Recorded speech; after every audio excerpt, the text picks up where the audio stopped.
Hai guys, selamat berjumpa kembali pada channel novel populer viral yang keren ini.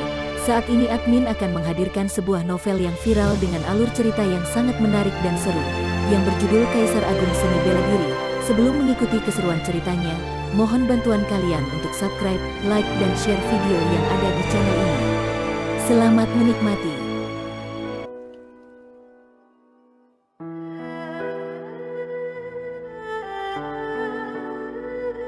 Kaisar Agung Seni Bela Diri bab 57. Tolong beritahu saya, Tetua Zhuang, bagaimana cara meminta orang-orang kuat dari serikat berburu membantu saya? Nantian kaget karena Xiu bertanya langsung tanpa mempertimbangkan besar imbalan yang harus diberikan. Nantian tidak ingin melukai Xiu, karena dia tahu bahwa Xiu terpojok, sementara dia dan pemimpin Balai Seni Bela Diri King Yun terlalu lemah untuk membantunya. Aku akan melaporkan tugas yang kamu inginkan kepada atasan.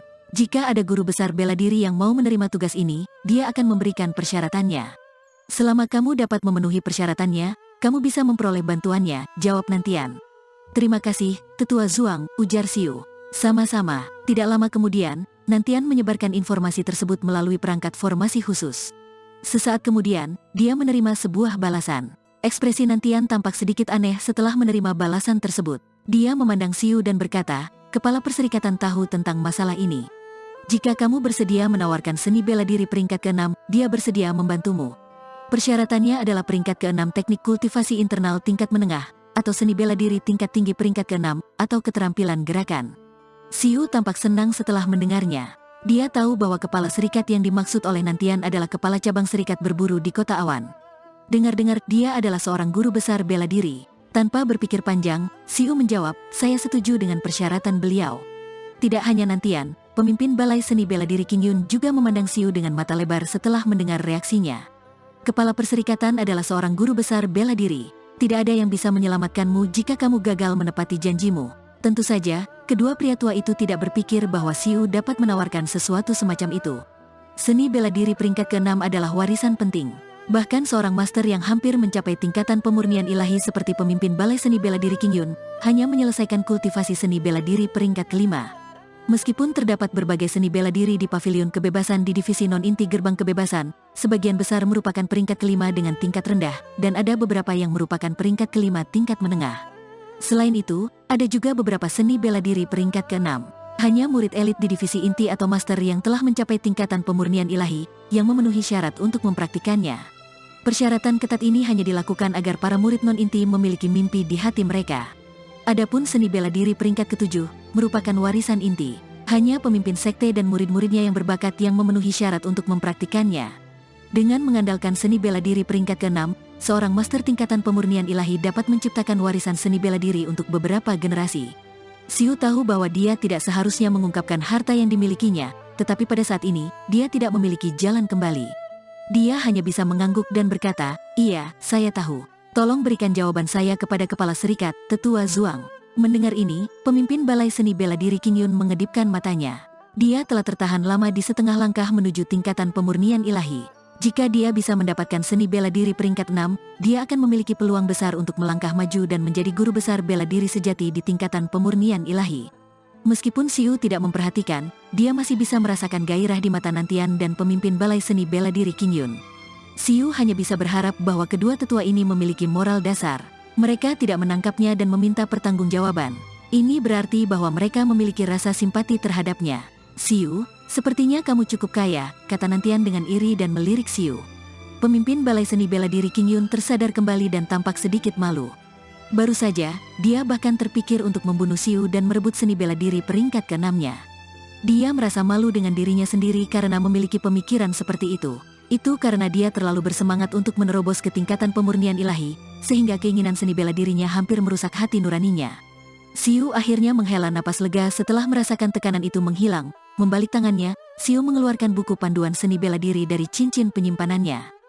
Hal ini langsung menarik perhatian Nantian dan pemimpin Balai Seni Bela Diri King Yun. Xiu menghampiri dan meletakkan buku panduan seni bela diri di hadapan keduanya. Kemudian, dia membungkuk dalam-dalam dan berkata, saya tidak membalas kebaikan Anda, jadi saya akan memberikan teknik kultivasi ini kepada Anda. Di atas sampul buku panduan seni bela diri tersebut tertulis teknik cahaya terang. Ini adalah teknik kultivasi internal. Meskipun itu hanya teknik biasa di antara teknik peringkat ke-6, teknik ini sudah sangat berharga bagi orang-orang yang belum mencapai tingkatan pemurnian ilahi.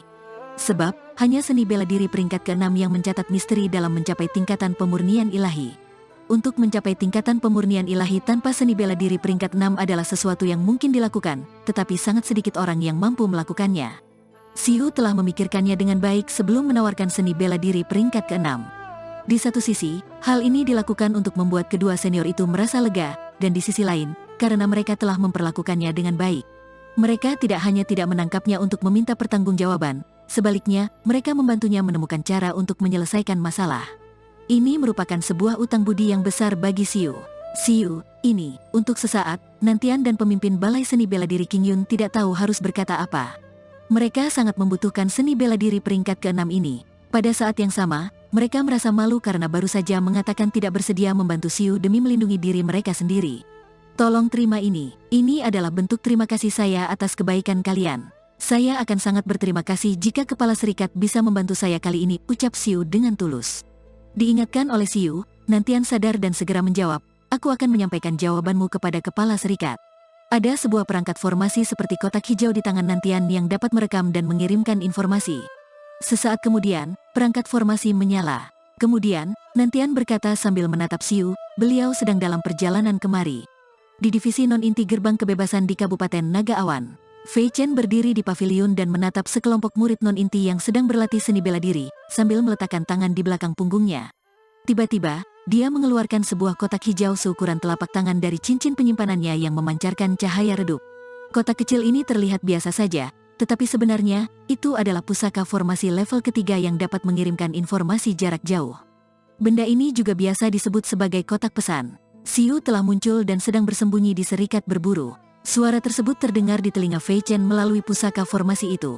Fei Chen mengerutkan alis dan segera mengirim pesan, lalu menyimpan kembali kotak pesan tersebut.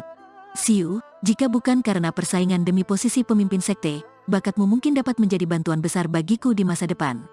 Sayang, aku tidak bisa menunggu begitu lama, jadi aku harus mengorbankanmu. Fei Chen berbisik pada dirinya sendiri.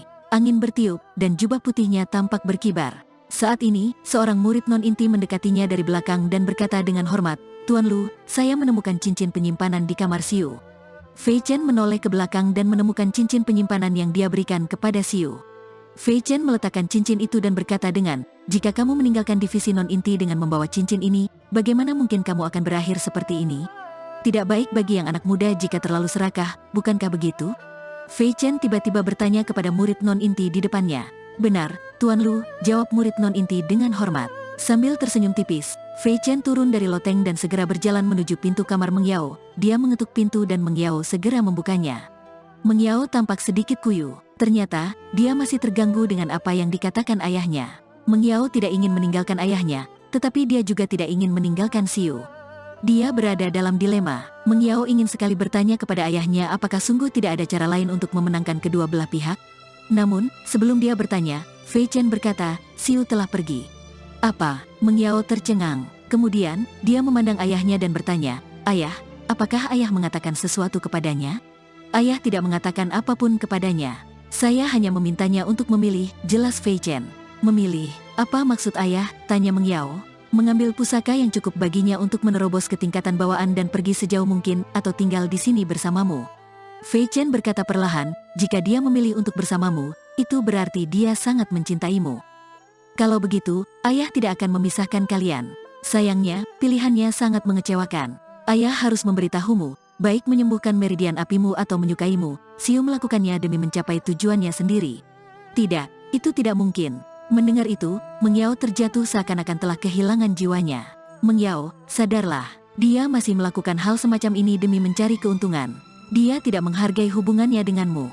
Dia melakukan semua ini karena kamu adalah putriku, dan kamu dapat memberinya manfaat besar kepadanya. Dia berbohong kepadamu dan juga mengkhianati cintamu. Fei Chen menegaskan setiap kata-katanya. Tidak, aku tidak percaya. Aku akan menemukannya. Meng Yao tidak mempercayai sang ayah. Ayah menyayangimu sejak kamu masih kecil. Bagaimana mungkin ayah akan berbohong kepadamu? Dia telah mengambil pusaka yang cukup baginya untuk menerobos ke tingkatan bawaan dan pergi. Meng Yao menangis ketika mendengar ucapan ayahnya itu, dan air matanya mengalir tak terkendali. Ayahnya sangat menyayanginya sejak dia masih kecil, dan dia juga percaya bahwa sang ayah tidak akan membohonginya. Namun, Apakah Xiu benar-benar mendekatinya demi mendapatkan keuntungan? Melihat wajah putrinya yang sedih dan menangis, Fei Chen merasa kasihan kepadanya. Namun, dia tidak memiliki pilihan karena persaingan untuk kedudukan sebagai pemimpin sekte kali ini berkaitan erat dengan apakah dirinya mampu mencapai tingkatan raja. Tetua King Yu telah berjanji bahwa jika dia bisa menjadi pemimpin sekte, sebagai murid dari pemimpin sekte, Fei Chen akan memenuhi syarat untuk berlatih dan memahami seni bela diri peringkat ke-7, yaitu kemampuan melayang bebas. Tingkatan raja merupakan pencapaian yang selalu diinginkan Fei Chen seumur hidupnya. Dia tidak peduli jika dirinya harus memanfaatkan putrinya dan mengorbankan Xiu. Selama Xiu mati, tidak ada yang akan tahu tentang kebenarannya. Ketika saat itu tiba, semua orang yang terlibat dalam masalah ini akan dibunuh. Meng Yao hanya akan percaya bahwa Xiu telah pergi jauh, dan putriku tidak akan membenciku. Inilah rencana dalam pikiran Fei Chen.